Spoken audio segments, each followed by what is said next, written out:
Hello, thanks for joining me on a gardening video. I'm outside. It's the first day of spring and it's a lovely, gorgeous, sunny day. What I'm starting to do now is put some of my spring garden items out into the sun to get them acclimated for planting. Down here I have my onions, which I've gotten pretty thickened at the stem. I gave them a little bit of a cut. They'll be going in. I've got my 3 fennel, my lettuces here, some more onions. These are blueberry clippings that I just received that I'm going to be planting in a 25-gallon bag. And then this is some lavender and the rosemary that finally came up. So these are just beginning the acclimation process in the garden. I'm going to do a quick walkthrough of what is actually happening in the garden. So right here are the bags where I planted the potatoes. It's just these 3. This one is empty. I'm not sure what I'm putting in there yet. The rose bush is starting to take off. I still have some places where I have to deadhead it, but the roses are coming in really well. I've got a lot of new growth coming in on it, but here's a place like right here where I didn't deadhead it last year. I've uncovered the strawberry patch and I see a lot of new shoots for the strawberries popping up for the season. Normally where they would have been punier and more yellow, these over here look extremely well. They look like what they did in like I would say mid-May almost, and some of them do have the scape. I have to plant all hardneck variety of the growing zone I'm in, 6B, 7A.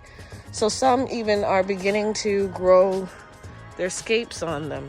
The ones in here look really, really good. I'm impressed with this bed. I have to go back and look at my notes to see which bed this actually is. But the ones in here look really tall, really healthy. And then coming down here, the ones down here, not as tall, but still just as green as the other ones, and all are coming along really well. Shifting back over here, if you recall, right down here I had a blueberry plant. I wasn't comfortable with it because I didn't believe that this blueberry was gonna be close enough to get pollination, cross-pollination with the other blueberry plants, so I pulled that one out. That blueberry plant is now here. I hope transplant shock isn't too heavy because it does have buds kind of growing on it. If you can see, it does have some buds growing on it. I tried to do it as soon as I could in the season, so we'll see what happens with this one. And the 2 blueberry clippings I'm going to plant in here. This is a 30-gallon bag, and it's got a mixture of soil acidifier and sand. I didn't have any peat moss, so I just used sand in the mixture with the dirt and added the acidifier. Or I did plant about a week ago carrot seeds, and I've got them covered with cardboard that I keep moistened. And then back here, I don't know if I'm going to do beets.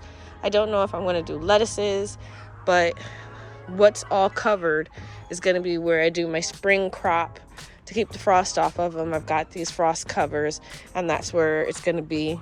I'm paring down my spring garden for this season. If I do the herbs, I may not do as many herbs as I did and save the garden stalks for possibly lettuces.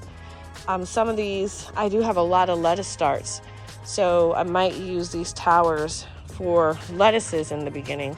And I put the rebar in here so that they can also be covered and the material won't come up against the actual leaves of whatever's in these garden stalks. They'll be held away and safe from the potential for frost. So this peach tree is already blooming. Don't know if the camera will pick that up, but this peach tree is already beginning to bloom.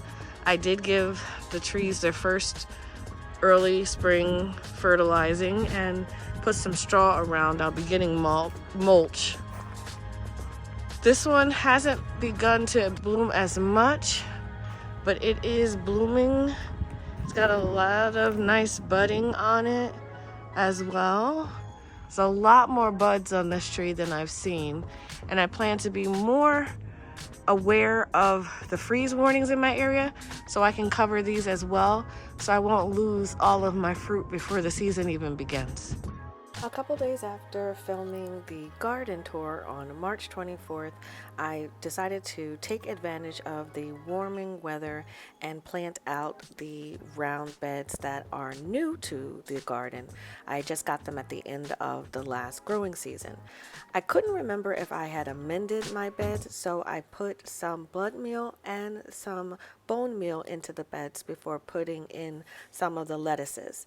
I originally thought that maybe I was going to use the green stock for the lettuces, but since I did end up putting beets in the cold frame, I didn't have anything to put into the round beds for the spring, so the lettuces ended up going there.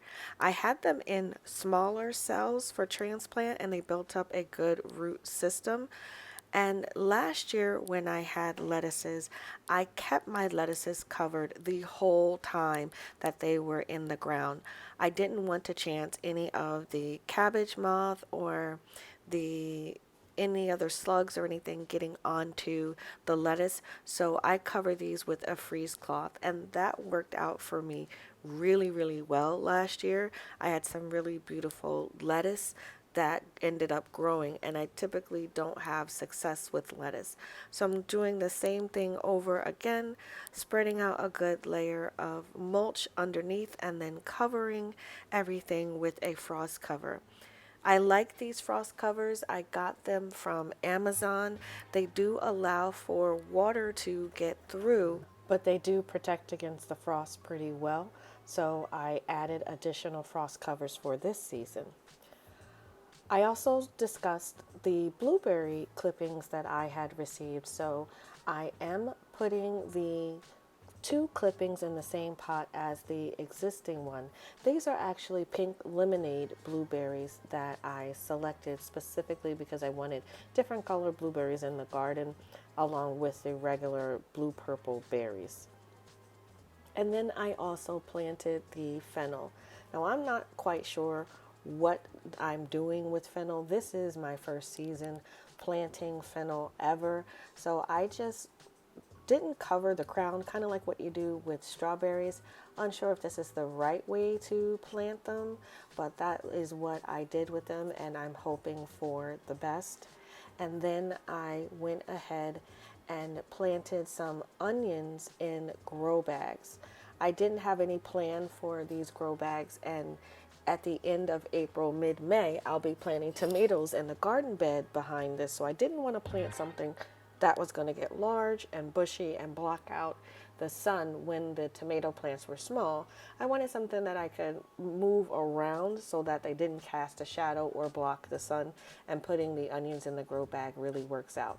So the way that I do the holes for onions when I transplant, I take my hand and dig a trench and lay all of the onions in the trench, and then cover the rows back up so that the plant doesn't get planted too deep. Eventually, as the bulb and the plant start growing, I start to ring around the bulb so that the soil can be pushed away so that the bulb can grow larger.